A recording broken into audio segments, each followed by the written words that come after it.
Hi, everybody. My name's Jason. I'm Caden. I'm Jade. I'm Eli. And we are the Yahoo and the Torah channel, and we thank you very much for hanging out with us, for joining us in our little tiny table in the middle of the jungle in a windy day down here before the sun has even risen. We hope that you guys are having a wonderful week. And it is, let me find out what day it is. What day is this on the Gregorian calendar? This is fifth day? Fifth day. Yeah, so fifth day. So it is what you guys start off with a T day. It is fifth day. It is the seventh day of the month. It is the fifth day of the week. And if you guys, for those on the Gregorian calendar, it is the fourth month, the 25th day. All right. I like to plug this because this is very, very important, because this is how we take care of our brothers and sisters in chains.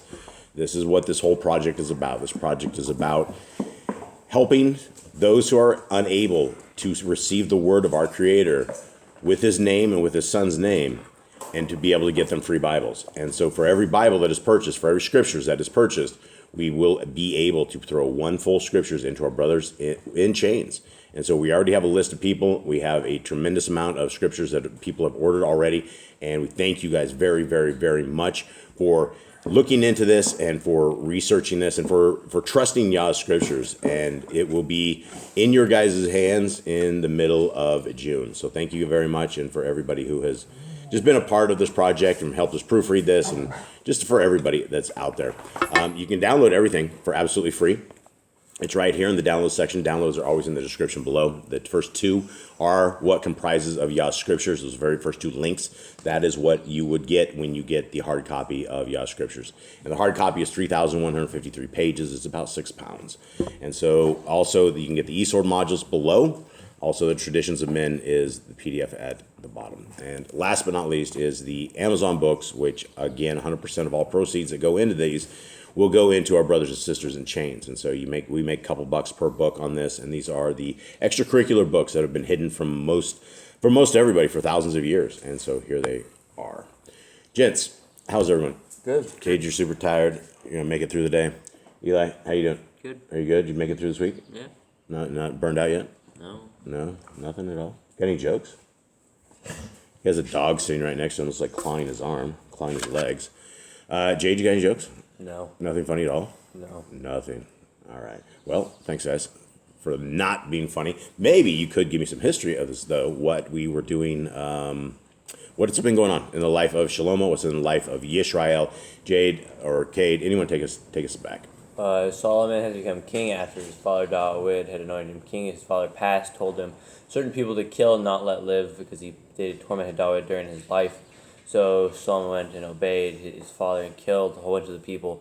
And now he saw Yahuwah in a dream. Yahuwah asked him, "What do you want from me? I'll give you anything you want." And Solomon's like, "I want wisdom." And so he gets wisdom. He becomes very smart. People are now coming to him with these problems, and he is using his wisdom to solve them. Do we have any idea who actually wrote this book? Who wrote all this? Who's telling us about Solomon? Who's telling us? Do we know, Mystical, who wrote anything? MELAKIM?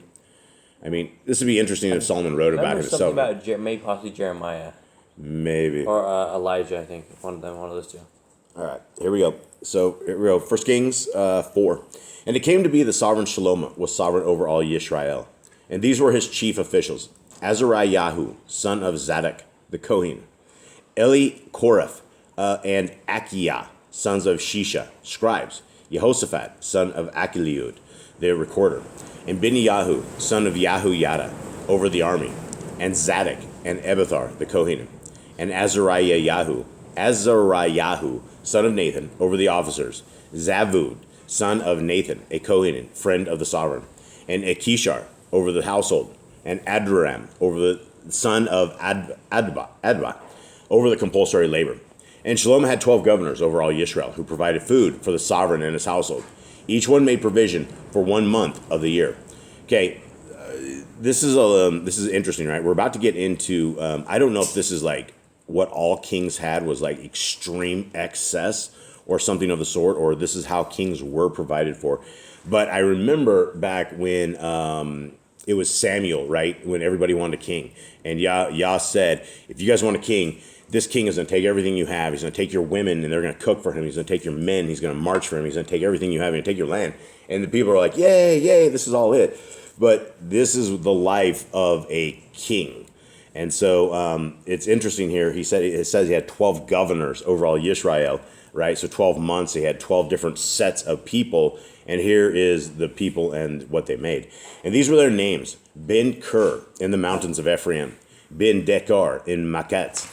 And Shal-Albam. And Bet Shemesh. And Elon Bet Kanan. Ben Kesed in Arubath. Sokah. And all the land of Kepher were his. Ben Abdadab, all the height of Dor. Taphath, the daughter of Shalomah, became his wife. Bana, son of Achilud, in Taanach, in Megiddo, and all Bet Shean, which is beside Zarethan, below Yisrael, from Beth Shean to Abel Mecholah, as far as the other side of Yokneam. This is any reason that you think that we're learning about the chefs or the people who are doing the food? We learned about Dawood's warriors in the end, like all those like chiefs, all the people who led his armies. So maybe, maybe it's like giving them their one mention because they're important people to Shlomo. Yeah, because it's like the chefs. It's a different generation, right? Instead of the weapons and war and the warriors and all that thing, you got the chefs. These are my chefs. Look at the strength of my chefs. Yeah, Shlomo didn't have to go to war like his father did. No, he had a much more calm life. Everyone's fat and in their little chef suits making up food for Shlomo. Probably better life that way. Maybe. They're definitely not as fit as they used to be. Okay, Ben Gaber in Ramoth Gilead, the towns in Yair, son of Manasseh. In Gilead were his, the portion of Argob in Bashan. 60 large cities with walls and bronze gate bars were his. Achinadab, son of Edo, in Machiam. Achimatz in Naphtali. He also took Basemath, the daughter of Shlomo, as wife. Baana, son of Cushi, in Asher and in Alath. Jehoshaphat, son of Parawak, in Yissachar. Shimi, son of Elah, in Binyamin. Gaber, son of Uri, in the land of Gilead, in the land of Sihon, sovereign of the Amorites, and of Og, sovereign of Bashan, and one governor was in the land. Yehuda and Yisrael were as numerous as the sand by the sea, eating and drinking and rejoicing. Okay, so we're led to believe that there was a tremendous amount of them because we always hear this as numerous as the sand in the sea. And I like to recount when they say this because there's been a lot of times where they said this over armies, over all sorts of stuff. All right, so there it is. That's the huge thing. Let's see exactly what all of these people did. And Shlomo was ruling over all the reigns from the river to the land of the Pelishites, as far as the border of Mitzrayim. They did task work and served Shlomo all the days of his life. And Shlomo's food supply for one day was 30 cores of fine flour and 60 cores of meal, 10 fatted cattle, 20 cattle from the pastures, and 100 sheep, besides deer and gazelles and roebucks and fatted fowl. Did they say that's his daily? Okay, so this is what I don't think that can't be just him. He can't be only. No, he's feeding his people. He's feeding his kingdom, he's right? That on a daily basis. Right. I don't know if he's feeding his kingdom, but he's feeding his intermediary people. So let's talk about people at his table. Yeah, Shlomo would have had him and his kabillion wives, right? Yeah, I mean, if he had a kabillion wives, that's probably what he had to have. We know he ended up with 600 wives and 300 concubines. He has literally stables of concubines, is what he has. Yeah. I mean, and then stables of horses. It's incredible. But from this, he had 10 fatted cattle. So there's 10 cows, right? It says, hold on, fine flour and 60 cores of meal and 10 fatted cattle and 20 cattle from the pastures. So he has ones that are like really super grain fed and fat. And then he has like another 20. So there's 30 cows for every day. This dude is pounding down some serious meat. So this has got to be a protein. Well, I mean, all his cleaning people probably eat at his table. All his janitors probably eat at the table. I mean, this is like he's probably feeding every one of his staff. Is probably what we're talking about here. This is just a tremendous amount. Eli, what's a quart? 1 quart is 50 gallons. 1 quart is 50 gallons. Holy moly. So 60 gallons? So, yeah, 90 gallons of grains. This dude is... No, he said 50 gallons, right? Yeah. 50, oh, wait. 30 quarts, 150. Right? So is it 90 times 50? My math No, one quart is how much? Way more. It's 50 gallons. So 1 quart is 50 gallons, right? So Yeah. it'd be 90 times 50. 0, 0, so it'd be 4,500. That'd be 4,500 if my math is correct. Oh, that sounds excessive, man. Sounds Gallons of grain? yeah, gallons of grain. I don't even know how you'd measure. The grain forest shrimpy.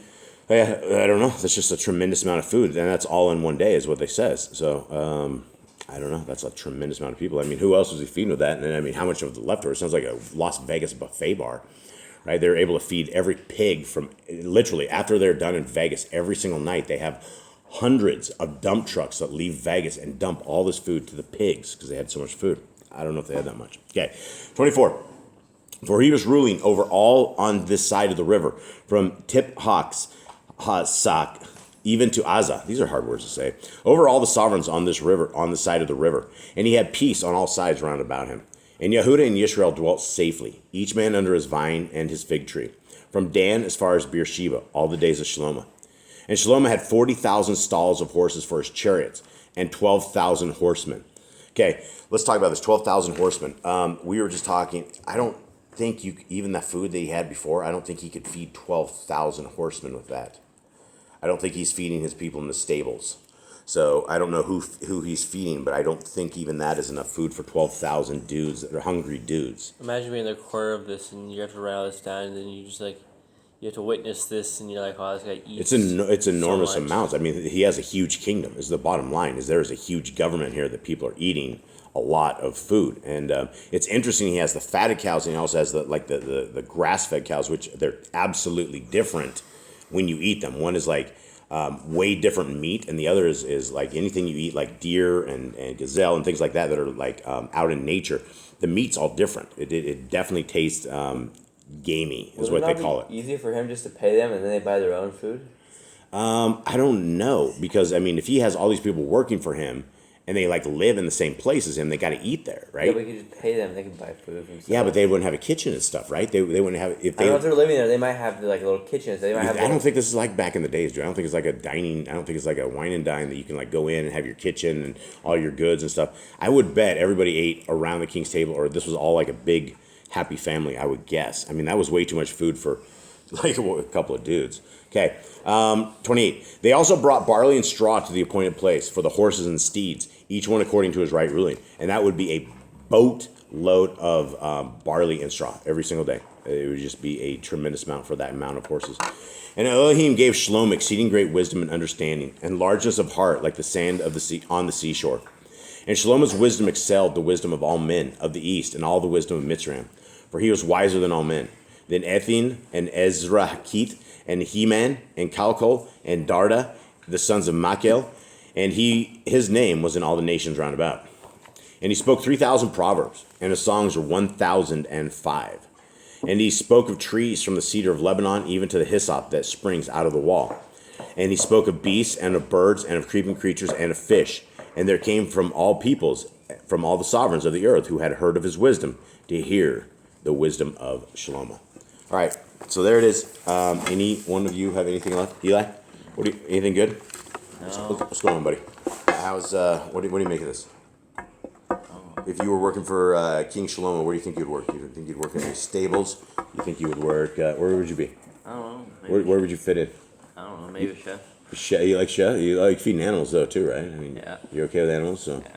All right. Well, Shlomo would have to have a lot of dudes take care of 40,000 horses and lots of dudes. I mean, you would have to have tremendous amount of guys, probably like 1 or 2 dudes per every 10, 15 horses or something, I would imagine. But anyway, and these are all like special horses. They're not just like cheap horses. These are like expensive, nice horses from all over the world, is my guess. Okay. All right. With that, everybody, we hope you have a wonderful day. Thank you so much for hanging out with us. We are out. All right, shalom.